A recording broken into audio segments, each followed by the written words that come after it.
It is never that we go and see the mountains.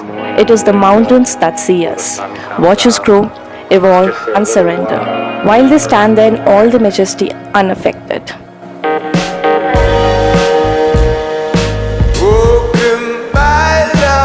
Such is the Himalayan frontier of Ladakh that houses centuries of secrets, all wrapped in its sky-high mountains, hypnotic lakes, and tricky passes.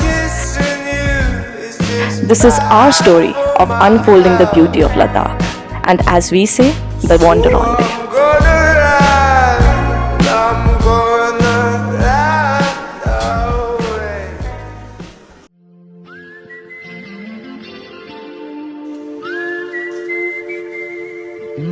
Today we were heading for the city of Leh. After a night full of good sleep and ample of recharge at Sarchu, we were all set for our journey ahead. By now, we were familiar with the rough and rugged terrains. The sight of these barren lands had now started to make us feel like home, as if we belonged to here since forever. Getting cozy and comfortable is not what a road trip is all about, especially one to Ladakh. Pretty soon, we found ourselves swirling at the sharp bends of the mysterious Gata loops.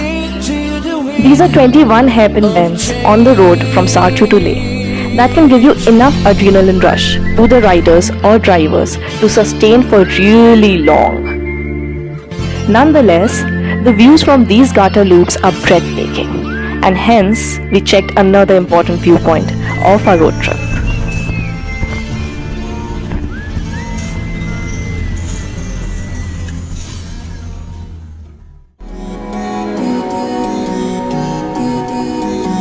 Then came a straight 50 km of a stretch road, along with what is known as the More Plains. It is here that this one particular line by Avicii hits you hard.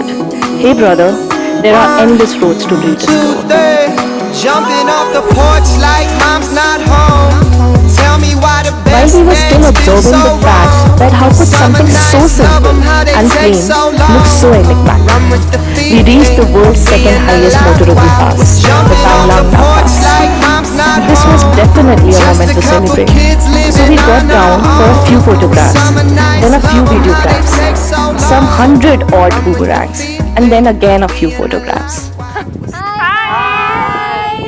We are at 16,000 Sorry, feet now, 16,000 feet. and it's chilling cold. By now, everyone had imagined themselves to be in a typical Imtiaz Ali movie, wherein they've kicked their 9-to-5 jobs and set out to explore the unexplored. Everybody was Bunny, Ved, or some other version of a very nomadic Ranveer Kapoor. So to justify the characters, our wanderers were droning. We let them ride atop the tempo travelers, just like true hitchhikers. The rest of the journey was spent taking turns to sit in the front of this open-air ride, because everybody wanted some Insta-worthy pictures of themselves. By 7 in the evening, we had touched down at a major milestone, the one that was awaited since long, the Leh city.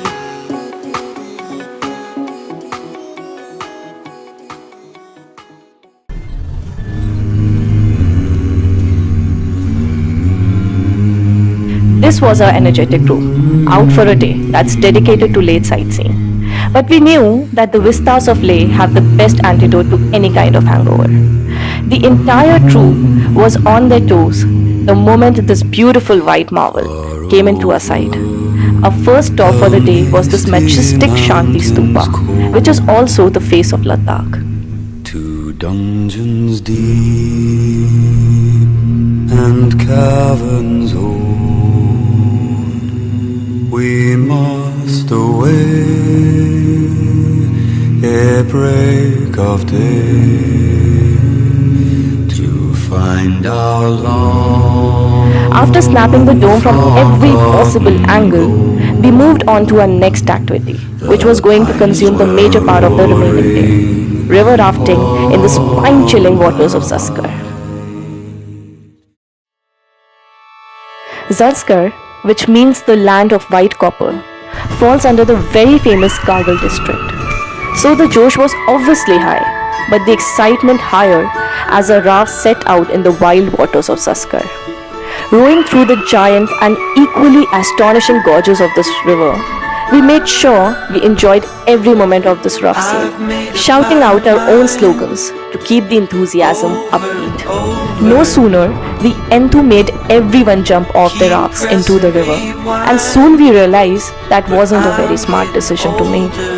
Soon we were back onto our rafts, and then what we witnessed was nothing short of magical. The silver water of Zanskar confluenced with the pristine blue waters of Indus River, and we were actually floating over this remarkable boundary. That's where our rafting trip ended. And now, all we wanted was a cozy bed and a hot cuppa to retire for the day. Today was crazy. The open vistas of Ladakh left us wondering how badly we are trapped in the city life, whereas this is where we should be, wild into the nature.